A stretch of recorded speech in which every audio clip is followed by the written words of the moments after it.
بيقول صاحب الفيديو إنه هذه البنت كانت واقفة تنتظر الطلبية وكان شكلها عادي جدا، لكن بعد لحظات ملامحها بدأت تتغير وصارت مخيفة. أحد مستخدمي تيك توك لاحظ وجود حركات غريبة بالبيت، أصوات غريبة، ظلال تمر فجأة، وأحيانا كان يحس إنه في أحد بيراقبه. وبيوم قرر يوثق للمتابعين إيش اللي بيصير معاه.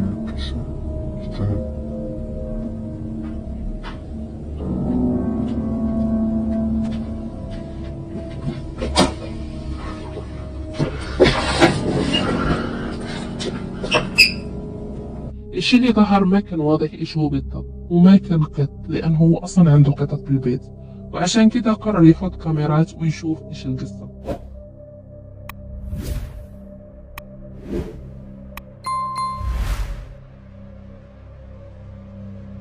ظهرت امرأة من خلف باب غرفة النوم، لكن